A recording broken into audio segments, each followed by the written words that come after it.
안녕하세요. 저는 올해 30대 중반이 된 여자입니다. 요즘 들어서 머리 아픈 일에 휘말려서 하루하루를 정말 한숨을 쉬어가며 심란하게 보내고 있는데요. 그건 바로 결혼한 남자를 사랑했던 죄밖에 없는데 저는 상간녀라 불리게 되었습니다. 하지만 따지고 보면 제가 먼저였거든요. 제 답답한 사연을 얘기해 볼 테니 현명한 분들의 많은 조언 꼭 좀 부탁드릴게요. 신중히 제 이야기를 듣고 잘 판단해 주시면 감사하겠습니다. 우선 저는 지금 서울에 살고 있습니다. 태어나고 자란 곳은 남쪽 지방의 꽤 큰 도시예요. 제가 대학교를 졸업하고 취업하면서부터 서울로 왔으니까 제2의 고향이라고 해도 무색할 만큼 오래 살았습니다. 그리고 부모님은 제가 초등학교 때 이혼을 하셨어요. 그건 아버지의 바람 때문이었고요. 당시 아버지가 다니시던 직장 동료 여직원하고 바람을 피워서 결국 이혼까지 하시게 되었습니다. 그때 상대 여자가 아버지랑 절대 못 헤어진다고 하는 바람에 결국 아버지는 그 여자를 선택하게 되셨고 그렇게 엄마와 이혼을 하게 되었죠. 이후 엄마와 함께 살게 되었습니다. 정말 그때 당시만 해도 어린 마음에 그 불륜녀가 너무 밉고 싫었는데 지금 그때 그 여자와 제가 똑같은 입장은 아니지만 제가 그런 비슷한 신세가 될 줄은 꿈에도 몰랐네요. 정말 남자와 여자의 관계는 어떻게 될지 장담을 할 수가 없는 것 같습니다. 어쨌든 그렇게 이혼을 하고 난 뒤 엄마는 남동생과 저를 데리고 힘들게 생활을 시작하셨어요. 남동생과 저까지 둘이니까 엄마가 혼자서 감당하시기에 벅차셔서 영업직이다 뭐다 정말 많은 일들을 하시면서 저희를 키우셨습니다. 동생과 저는 최대한 엄마한테 짐이 되지 않으려고 학교에서나 집에서나 항상 착하고 바르게 생활을 했습니다. 저는 공부도 열심히 해서 장학금도 받아가면서 학교를 다녔었고요. 동생도 큰 문제 없이 학교 생활을 잘했습니다. 그렇게 성인이 되었고 대학을 진학할 때쯤 최대한 빨리 취직을 해야겠다 싶어서 취업이 수월한 간호학과를 택하게 되었습니다. 뭐 아픈 사람들을 도와주고 봉사하는 정신으로 간호사가 되는 사람들이 더 많겠지만 저는 그런 사명감보다는 먹고 사는 게 우선이었던 것 같아요. 평생을 힘들게 살았고 집에 여유가 없으니 빨리 취업되는 것도 저한텐 중요했거든요. 그래서 대학생 생활을 할 때도 친구들이 소개팅이다 클럽이다 온갖 모임에 몰려다니며 남자들 만날 때도 저는 한눈 한번 팔지 않고 장학금을 받아가면서 학교를 다니기 위해 최선을 다했습니다. 그거에 따른 보상은 그나마 성적이 좋은 것과 장학금이란 것이 있어서 결국 서울 쪽에 있는 대학병원에 취업하게 되었던 거죠. 처음에는 좋은 곳에 취업한 것이 기뻐서 좋았지만 생애 처음으로 엄마와 동생과 떨어져 낯선 곳에서 생활해야 하는 건 걱정되고 두렵기도 했어요. 어린 마음이라 낯선 곳이 더 그런 느낌이었던 것 같아요. 예상은 적중하였고 제 타지 생활은 녹록지 않았습니다. 그 중에서 제일 힘들었던 건 혼자 생활해야 했던 것이었죠. 겁이 많고 가족과 떨어져 혼자 사는 건 처음이었기 때문에 외로움이 컸던 것 같아요. 하지만 병원 생활이 바쁜 것은 다들 아실 겁니다. 간호사는 3교대로 돌아가는데 우리는 한 명당 7명의 환자를 케어해야 했죠. 서울에서 생활을 시작하면서 병원 생활에 적응하는 동안 외로움에 빠져 있었지만 나중에는 바쁨 속에서 집에 가면 자기 일로 바빠서 외로움을 느끼지 못했습니다. 그렇게 2년 동안을 바쁘게 보내고 나서 문득 제 인생을 돌아보니 내 인생에는 남자를 만날 팔자가 아닌가. 평생 남자를 만나지 않고 끝나는 건 아니겠지? 라는 생각이 들더라고요. 사실 학교 다닐 때 대쉬하는 남자들은 있었지만 그때까지 남자를 제대로 만나보진 않았습니다. 아버지의 애도 영향도 있었는지 남자에 대한 반감도 있었던 게 사실이었고요. 그런데 병원에서 저한테 유독 관심을 보이는 의사 선생님이 계셨습니다. 저와 함께 일하고 있는 여러 간호사 선생님 중에 꼭 저한테 잘해주시고 시간만 나면 영화 보러 가자, 같이 밥 먹자라고 말하며 꾸준히 들이댔어요. 그 선생님은 제가 좋아하는 스타일로 남자답고 덩치도 좀 있으면서 웃는 모습이 너무 매력적이었습니다. 처음에는 장난이라 생각했지만 계속 그런 제안이 반복되다 보니 이 남자가 진심으로 하는 말인가 의심이 들었었죠. 그때 선생님이 레지던트였는데 바쁜 일정 속에서도 오프인 날에는 꼭 저한테 시간이 언제 나냐고 꾸준히 들이댔어요. 그 선생님에게 마음도 살짝 있었는데 괜찮은 남자가 계속 대시를 하니 마음이 흔들리고 있었습니다. 이제는 생활도 안정이 되었고 집에 걱정할 큰일도 없어서 나도 내 생활을 해보자라는 마음을 가지고 그 선생님의 대시를 받아들이게 되었죠. 그렇게 우리는 병원에서 아무도 몰래 연애를 시작하게 되었습니다.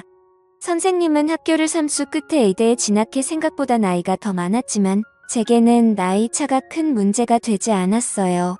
그때까지만 해도 제가 이렇게 사랑하는지도 몰랐던 것도 있었고 사내 연애를 비밀로 했는데 앞으로도 모르는 게 많고 미래도 불확실하다 생각했었습니다. 하지만 우리 둘은 매우 빠르게 가까워졌고 오프인 날이면 서로 시간을 맞추어 가까운 곳에 여행을 가기도 했으며 주로 우리 집에서 데이트를 하면서 하루를 마무리했어요. 그리고 연인을 만나면서 가장 중요한 게 무엇인지는 다들 잘 아시겠죠? 사실 그 부분을 남친이 너무나 만족시켜줬습니다.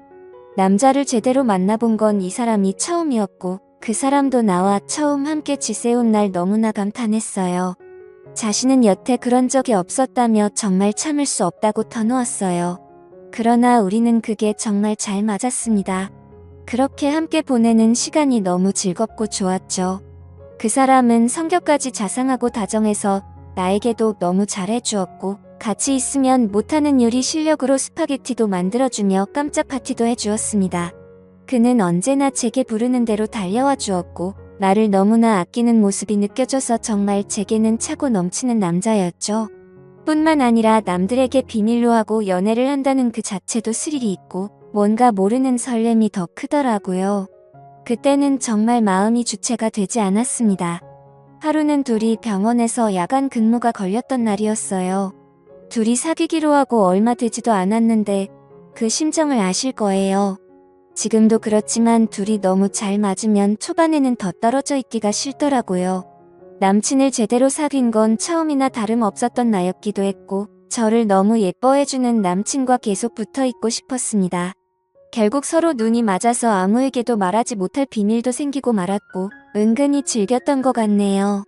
그렇게 저희는 사랑을 점점 키워가게 되었고 서로의 미래까지 약속하게 되었습니다. 그때 당시에 원래 계획은 남친이 전문의를 따고 병원을 차리면 그때 결혼을 할 생각이었어요. 그런데 우리의 핑크빛 미래도 얼마 지나지 않아 산산조각이 나버리고 말았습니다. 남자친구는 자신의 가족들에게 우리의 관계를 말하게 되었고 그쪽 부모님은 우리 상황에 반대했어요. 제 가정 상황이나 제 직업이 원인은 아니었습니다. 인사도 못 듣고 당장 헤어지라고 압박을 가했던 거죠. 남자친구의 부모님은 경제적으로 안정되어 있었지만 남자친구는 그때 당시에는 혼자서 독립해 저를 지탱해 줄 수 있는 상황이 아니었어요. 게다가 남자친구는 외동 아들이었는데 정말로 난감한 상황이었죠. 그래도 남자친구는 헤어지지 않겠다며 저를 안심시켰지만 만날 때마다 마음은 언제 깨질지 모를 불안감에 가득했습니다. 그날 이후로 남자친구의 어머니는 마음이 급하셨는지 다른 회사 며느리를 보겠다며 선을 찾아다니셨고 남자친구는 어머니의 압박에 끝내 버티지 못하고 결국 선을 나가게 되었습니다. 그 뒤로는 말할 것도 없이 결혼이 척척 진행되었죠. 옆에서 아무것도 할 수 없는 저는 답답해서 혼자서 울기만 했습니다. 남자친구도 저를 놓칠 수 없다고 매달려 왔어요. 자기 마음에는 저뿐이라고 말했지만 저 혼자서는 어떻게 할 수가 없었습니다. 정말로 사랑한다면 둘이서 모든 걸 버리고 도망가는 게 현실적으로는 쉬운 결정은 아니었어요. 결국 저는 사랑하는 남자친구가 다른 여자와 결혼하는 것을 무력하게 지켜봐야만 했습니다. 정말로 마음이 찢어지는 느낌이었죠. 남자친구는 결혼 전날까지 전화를 해와서 사랑하는 사람은 저뿐이라고 잊지 말라며 금방 이혼하고 다시 돌아올 거니까 조금만 기다려달라고 말했어요. 그 말을 듣고 눈물이 나왔습니다. 그 후 몇 달이 지난 후 남자친구가 다시 연락을 했어요. 그동안에도 가끔씩 문자를 주고받았고 자기는 정말로 저뿐이라며 다시 만나자고 했었습니다. 많은 고민 끝에 마음을 주체할 수 없어서 다시 만남에 응했어요. 그런데 그게 옳은 선택이었을까요? 현재에는 후회는 없지만 결과적으로는 남의 가정을 깬 나쁜 여자가 되어버리는 기분이었습니다. 하지만 우리는 서로가 너무 사랑했기에 그 이후로도 우리는 몰래 만나게 되었죠. 잠시만이라고 했지만 그 기간은 점점 길어졌고 그 사이 남자친구는 전문의 자격을 취득하여 본가와 처가의 도움을 받아 개업하게 되었습니다. 그러나 우리는 몰래 만나서 서로를 잊을 수 없어서 남자친구가 저를 자신의 병원에서 간호사로 고용하게 되었죠. 만약에 그때까지만 끝났더라면 이렇게까지 문제가 되지 않았을지도 모르겠지만 그 시기에 서로에게 정신이 나가 있었던 것 같습니다. 남자친구가 원장으로 있는 병원의 간호사로 입사하면서 우리는 다른 간호사들의 시선을 피해 언제든 마음대로 만날 수 있었죠. 집에서 혼자 지내고 있는 아내보다는 오히려 병원에서 저와 더 많이 만나고 있다고 생각하니 제 자신이 진짜 아내가 된 것 같은 착각이 들 정도였습니다. 그러던 중 하늘이 무너지는 소식을 전해주더군요. 자신의 아내가 임신을 하게 되었다고 말하는데 저도 어떻게 해야 하는 건지 도저히 머리가 멍해지더라고요. 그렇게 며칠 동안은 어색한 분위기가 흘렀습니다. 그리고 그 여자가 임신을 하고 난 뒤부터는 병원에 갑작스럽게 찾아오는 날이 늘어나기 시작했고 그때부터는 조심해야 했을지도 모르겠네요. 하지만 우리는 방심한 순간에 문제가 생기게 되었습니다. 동료 간호사들이 식사를 하러 나간 점심시간에 우리는 원장실에서 꼭 붙어 있었는데 그때 순간적으로 원장님의 아내가 갑자기 찾아와서 문을 벌컥 열어서 우리 사이를 들켜버리고 말았던 거죠. 그 순간 난장판이 벌어지기 시작했고 결국 원장의 가족까지 이 모든 사건을 알게 되었습니다. 이혼을 한 해 만에 큰 문제가 생기게 되었던 거죠.